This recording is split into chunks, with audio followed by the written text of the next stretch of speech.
Now, talking the beginning of the Israel-Hamas war now, recall that the war began on the 7th of October 2023 when Hamas and other Palestinian militant groups launched a surprise attack on Israel in which Israelis and foreign nationals were killed.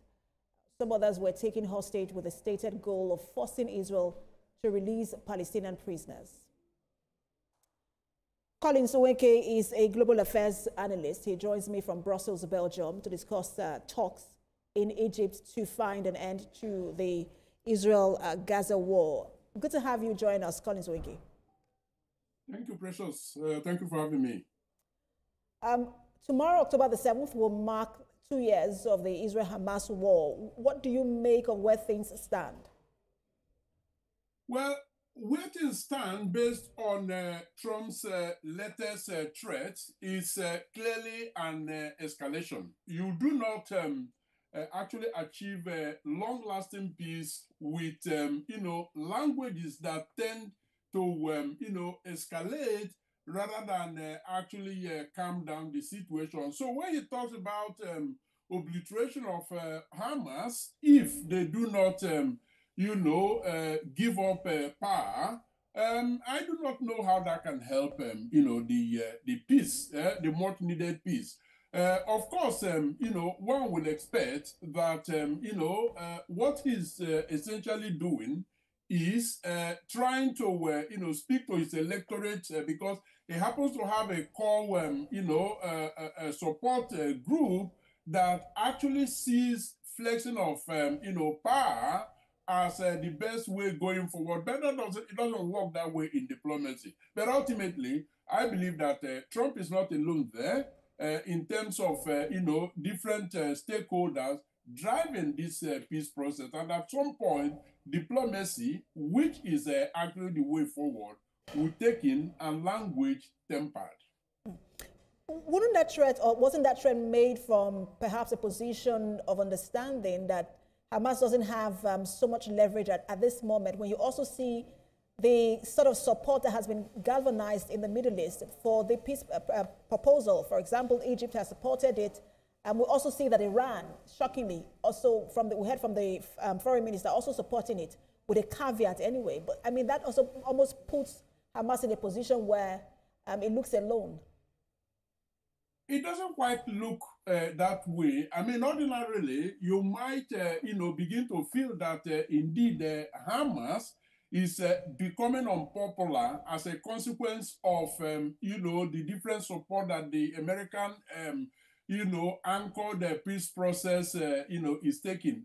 But far from it, do you imagine a situation where Iran will come out and make a statement that is inimical to the interest of Hamas? No, it just doesn't work that way. What we're actually seeing is a situation where ultimately there is this realization that you do not annihilate, an ideology.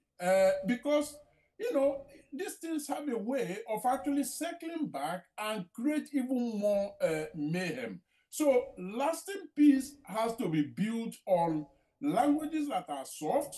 It has to be built on a broad-based, coalition. And it is a positive thing that that broad-based coalition is actually happening now. Given by the sort of support that is actually unfolding. And I believe that at some point, Hamas will realize that it is now time to actually come out from the box and, actually act in a manner that brings lasting peace. But it's not going to come from one side, not from Hamas's side and not from the hard language that Trump is, using. So a convergence could be in the offing. There are major sticking points for both sides to resolve in this peace plan. But when you look at the leverage that Hamas has, it seems to be the hostages. That's their only bargaining chip at this moment. Do you think that they will be really willing to release them before other elements of the deal are finalized, especially with the latest statement coming from President Trump?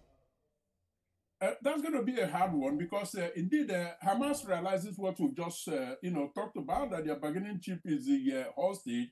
I do believe that part of that expanded strategy that you mentioned in terms of, the most unsuspecting, countries supporting American-backed, peace deal, Iran in this case, I think it is part of that broader, coalition that is being formed in favor, as a matter of fact, of Hamas. Because I do not see how you can extract, how you cannot extract, some guarantees for Hamas to enable them, give up, the hostage and, come to the negotiating table. So ultimately, something will give for something before the hostages are released, because Hamas doesn't appear set to, release the hostages without, clear guarantees. But does it even seem like any side is looking to extract guarantees for Hamas? It would seem like all of these Iran's proxies in the Middle East are also some sort of so terrifying for countries in the Middle East. But I also wanted to talk about the sticking point still, and then the future of Gaza, which is that there's going to be a temporary transitional body that will be governing Gaza whilst Hamas has been asked to leave. Mm-hmm. Can there be any sort of instituted governance structure in Gaza that doesn't include Hamas? Not directly and not explicitly, but of course it will be pure folly to assume that there will be a government that doesn't include elements of, supporters of Hamas's ideology. They may not be card-carrying members of Hamas, but they might be implicit, supporters of Hamas that causes around some of the ideologies that Hamas, actually promotes. So one way or the other, as a matter of fact, in more ways than one, Hamas is going to be part of that, interim arrangement, albeit implicitly. And you raised a very key point there in terms of some of the support and sympathy that Hamas not has with the Palestinians. Is the same thing with Hezbollah in Lebanon, or whether the Houthis in Iraq. And I'm wondering how, there's been a lot of setbacks for Hamas in this war, not as exaggerated as Israel has said. But do you think that the group has the ability to regroup and then retain command and control whilst it's been asked to leave Gaza as part of the peace plan? There is absolutely no doubt that Hamas had been dealt, very, very compelling, blow with all the bombardments and so on and so forth. But make no mistake about the fact that Hamas is actually going to be wiped off the surface of the earth. No, Hamas, militarily, yes, they are degraded. But, Israel can also, you can say the same about Israel to some extent. But you see, one thing some of us analysts actually fail to understand is that Hamas is an ideology, Precious. So an ideology is something that a part of it dies just like a human, and then another part grows. So if a peace process is not done in such a manner that the general will of the Palestinian people is taken into consideration, and that general will of the Palestinian people actually includes Hamas. If it is not done that way, it is actually sowing a seed for another Hamas to spring up in another shape and form. And so you ask yourself, for how long are we going to contend with this, cycle of, rise and fall, peace, and then conflict again? So I do believe that the top diplomats that are in the, thick of things in terms of the negotiations will understand these dynamics, away from Donald Trump's rhetoric, and that they will take all of those into consideration going forward.